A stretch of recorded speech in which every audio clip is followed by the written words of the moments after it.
actually love me in my brokenness, because then you get to enjoy all of the healing. You know what? I'm not sure if it's meant to be, but I'd like to have the option to freeze my eggs in the event that this is something I desire in the future. What did RuPaul say? How the hell you gonna love somebody else when you don't love yourself Period. first? That's true. That's true. Hi, welcome to the Harlem Aftershow, a space where we gather ourselves and sometimes each other to reflect on the rawest moments from the last 2 episodes of Harlem.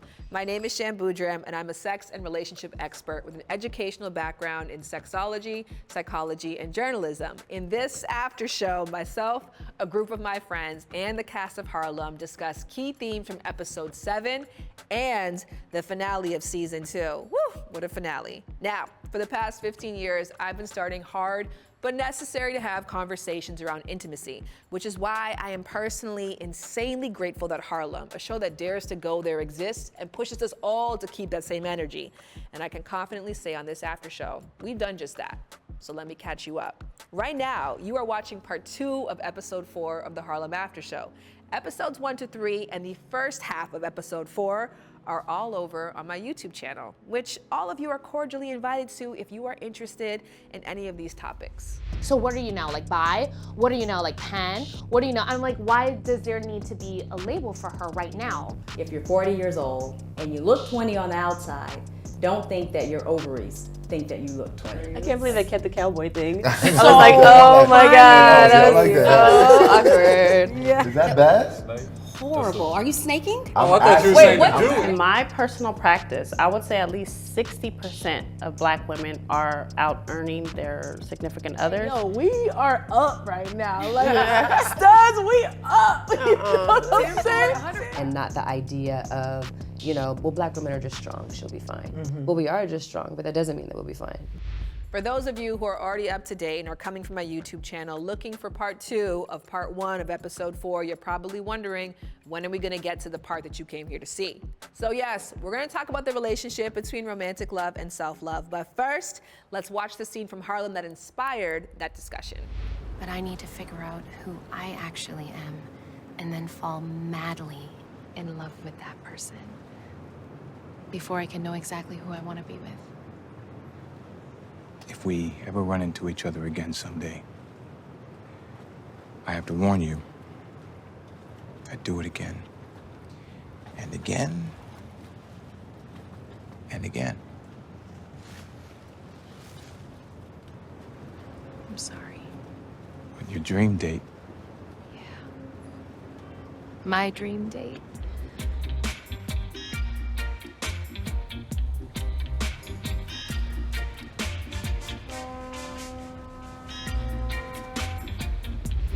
I believe in self-love first, because I believe you can give nurture and care, right? But you can't give all the components of love. And self-love really to me is self-curiosity, emotional intelligence, and self-exploration.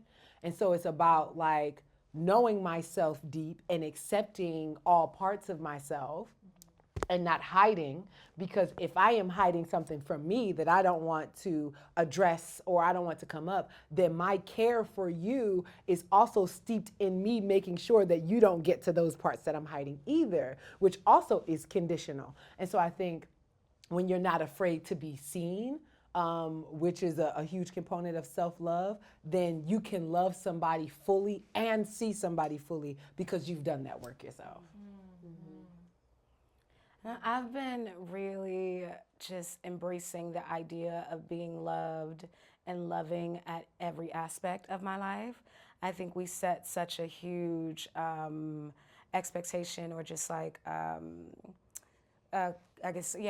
expectation on women to be this thing that is worthy of love, to be this like finalized product before we are able to be loved or love in return. And I think we don't do the same, we don't have the same parameters on men.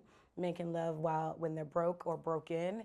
And I think at any point in our lives, even in the time of like exploring self-love and the building of self, we are still worthy of it. And I say there is something gorgeous and very fulfilling in finding someone who is willing to go on the journey with you, who isn't looking for the finalized product of, oh, I love myself fully, I'm completely and utterly here. I think there's always things about me I'm discovering and changing my mind and giving myself grace and learning new things in life, that I don't want to limit myself to saying, I have to be this thing before I can have a healthy relationship.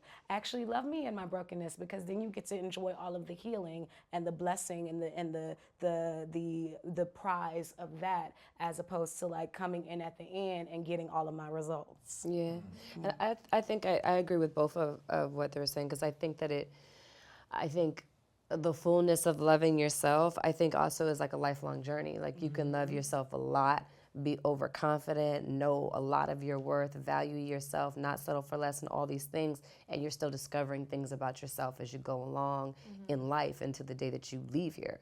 And so I think that part of it has to be that you're in somewhat, for me at least, a somewhat of a healthy place and a healthy self-awareness.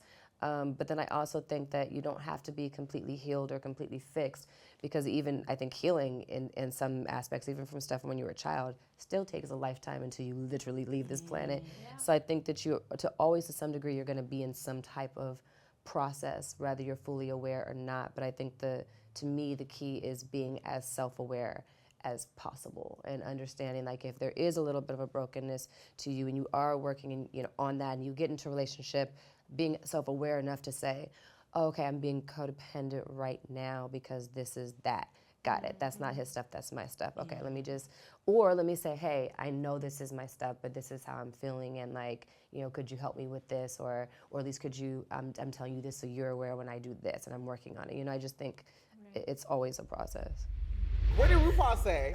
How the hell you gonna love somebody else when you don't love yourself first? That's true. That's true. Damn. You're gonna let somebody else tell you about you?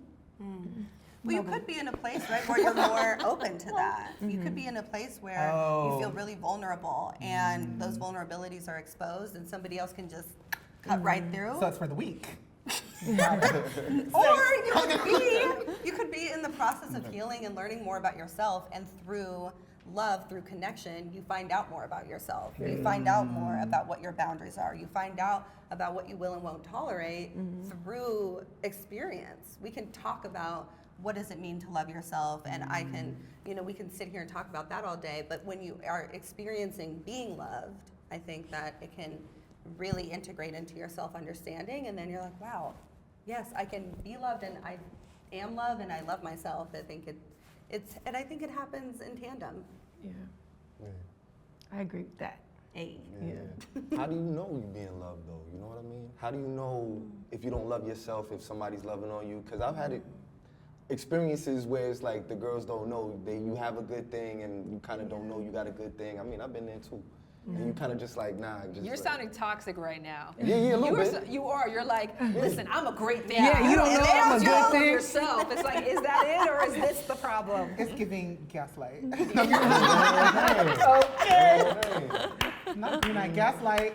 No, but I have something to say with that, because I was going through a breakup, so I was going through like a hard time with myself, and I was kind of like low with my confidence, and so I wanted to just go on dates just to have fun, because I didn't really have the capacity for more. And then on those short dates is when someone was showing me my love language that I wasn't getting in those previous relationships, and the reason why I had that low confidence. And so at Hi Hello, I was getting my love language, and it was filling me up in a way that I didn't even know I needed, because when someone tells you your expectations are too high, and then you feel low about yourself, and then somebody else shows you yourself and that it's not hard, you're just like, oh, wait, I'm okay. And so it kind of filled me up in a way that I didn't even realize I needed, so it was cool.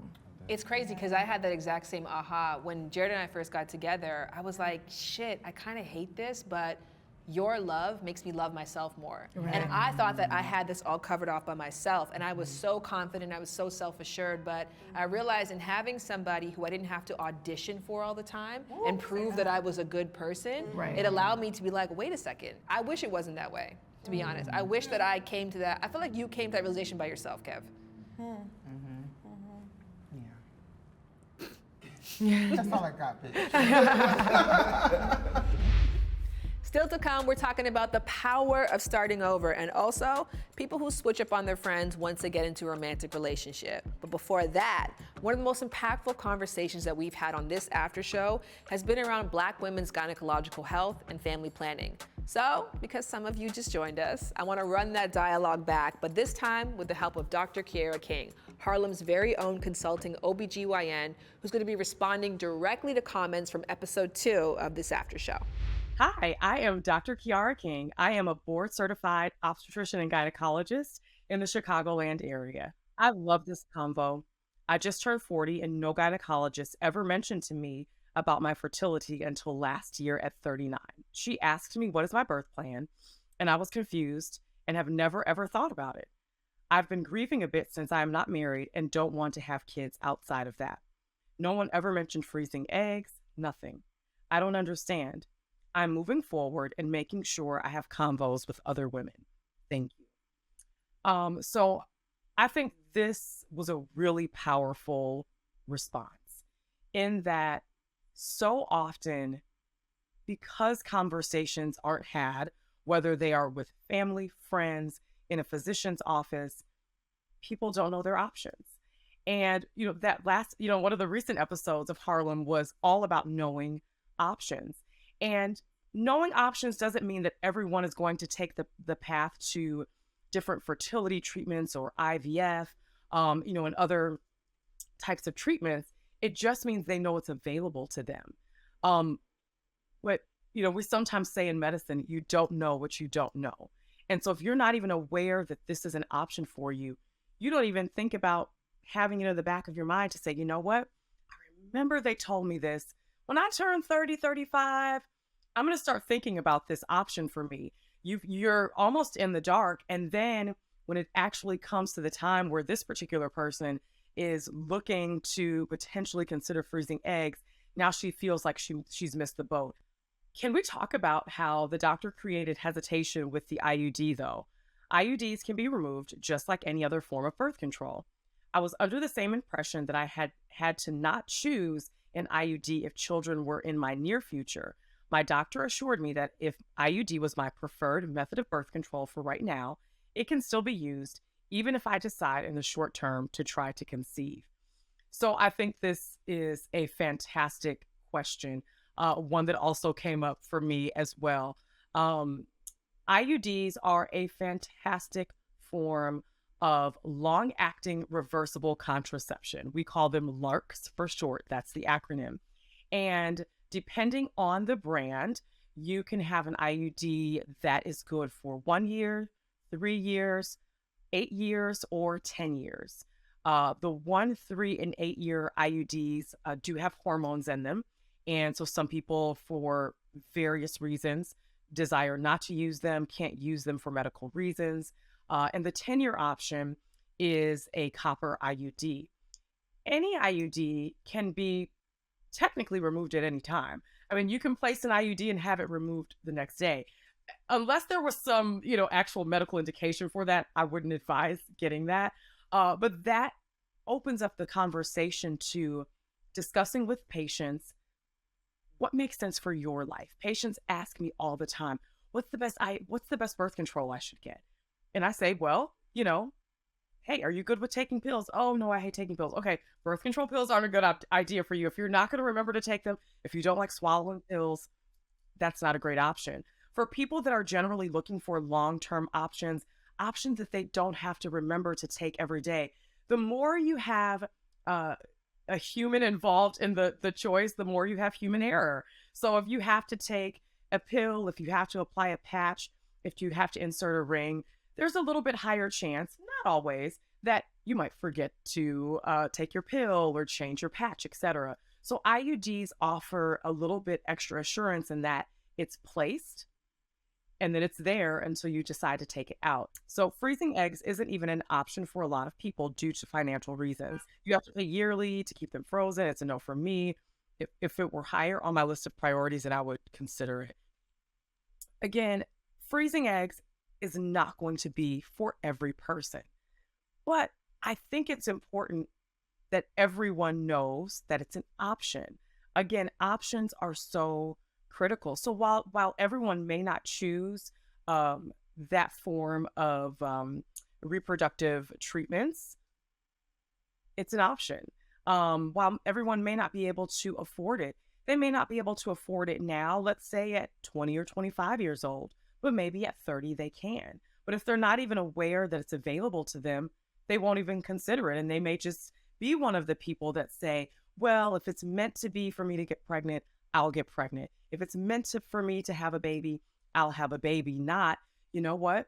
I'm not sure if it's meant to be, but I'd like to have the option to freeze my eggs in the event that this is something I desire in the future.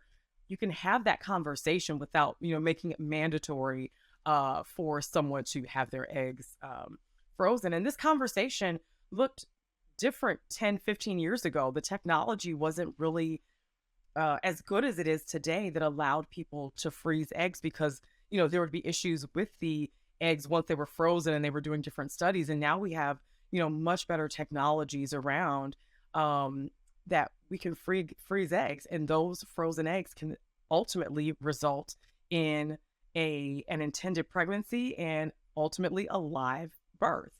And so I think it's really amazing where technology has brought us. And I also think it's important that we just make people aware of their options so they know what's available to them. Big thank you to the wisdom of Dr. Kiara King, who we should all be following on Instagram at Dr. Kiara King. Now, the conversation around health and family was woven into every character story in some fashion, but arguably the most surprising storyline was Ty's, as we saw Harlem's self-proclaimed F-girl end the season with kids and commitment on the brain, which spoke beautifully to episode 8's theme that it's never too late for a do-over or a double back on the do-over if the do-over wasn't what you wanted it to be. Maybe Gwen is right. Ooh, maybe I am just the girl who should stick to three-ways and foolishness. No. You can change. And if you miss the threesomes and foolishness, you can change back. I mean, life and love, it's not just one thing.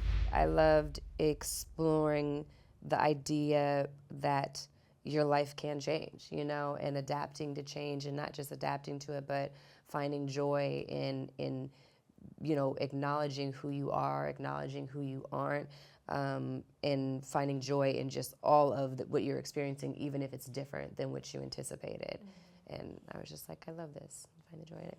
I think seeing a little bit of just their relationship, of Quinn and Angie's relationship in season 1 was like a big foreshadowing of that, and just like Angie's willingness and freedom in what she wants. That at one moment I can say, I just want to have sex for fun, or actually I do want love, and being able to swing back and forth in the truth of that. I think Angie just like honestly just goes for what she wants authentically in that moment. And I don't think she lets society's rules dictate that for her. I don't think there's like a level of success of what a relationship looks like for her. But ultimately, I think there's so much like yin and yang with Angie and Quinn that she's got this like hopeful, romantic heart that she just can't get rid of.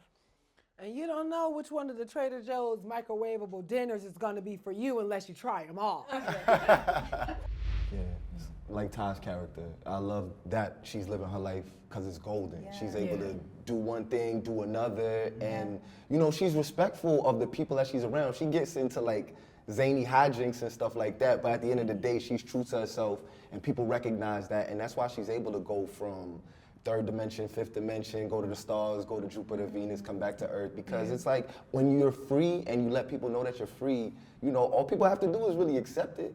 If you're true to yourself, you know what I mean? I love that too, because language is so important, because oftentimes when people change, they use words like evolution. Like, oh, I've evolved now, so I'm ready for kids. I've evolved and I'm ready for monogamy. But then if you step into monogamy and you realize that's not for you, so what are you now, regressing? So rather than looking at it like that way, I love that. Like, I'm living my life like it's golden, regardless of what the circumstances are. Period. And I think that thinking about things and how important language is, and I say this like every day, so I really feel you on that point of like what the connotations of evolution mean, and contrasting it to like a continuum. I like to think of things like that and being like, things are really vast, probably way beyond what our comprehension is. Having a limitless adaptation of how we see ourselves is really helpful. Limitless adaptation of how we see ourselves. Somebody been Period. Okay. Okay, speaking of switch-ups, can we talk about the changes that we make in our friendship dynamics when we enter into new relationships? What friends? No, You are the best friend that I will ever have. And I think I was scared that if you might get into a real relationship, I might lose you. Girl, I was wrong. I'm sorry. I mean, I think that Angie deserves her happiness, though. She's that friend that like literally puts all of them, or the rest of them, in the group first, and it's kind of time to put herself first. And it sucks because I know that Quinn needs that friend time right there, but then it might be a sign that Quinn needs to have some time to herself and then figure out her situation and how to navigate that. So I think it's a good thing overall because Angie need to go do her thing. She deserves it. She deserves it. Friendship is obviously a core and beautiful theme of Harlem, but upon reflecting on season 2, here's what Tyler Lepley says that he loved and hope you love the most about these past 8 episodes. I would say one thing, you know, like a central theme that I love about the show and what we're doing. No matter where I look, I see people going after, you know, what they feel or wherever their heart is leading them to, despite the obstacle. You know, it brings me back to something I had read recently, I was talking about earlier. It's like, you know, a ship is safest at the shore, but that's not what a ship is built for. That's sexy. So but for real though, we gotta go out, you know, despite the choppy water, we gotta do what we're here to do, right? And we have to go wherever our heart is truly telling us to go. You know, even someone like Quinn, you know what I'm saying? I love where she, you know, she was with Skeeter, wasn't it? Robert? Oh yeah, that's my boy though. That's my boy Skeeter. So she came out of that relationship and felt something completely different, and wasn't afraid. I mean, even if she was afraid, she went after where her heart was leading her to. You know what I'm saying? And no matter who I'm looking at, you know, I see that central theme, you know, in Harlem, and that's an important one for me. I say this with so much gratitude and a little bit of sadness, but that's the end. Season 2 of Harlem gave us so much, but it also left us wanting so much more. Like, how are you gonna end the season like this? And so is your baby. What? Which leads us to the culture-rated question of the week. Who do you think is pregnant? Quinn, Kamil, Ty, or Angie? Also, are you personally in a season of starting something new or going back to what you knew before? Share your responses on Culture Rated PV social pages, or again, hop over to my YouTube channel where we've been discussing Harlem on Prime all season long. On that final note, I want to say a huge thank you to Prime, to Harlem, to the cast of Harlem, all of the guests and the amazing experts who came together to do this show that we all love so much, some justice. And of course, I'm sending so much love and light to all of you who've been here for the past month. It has been a pleasure, and I look forward to continuing the conversation with you in the comments. We'll talk soon. Bye.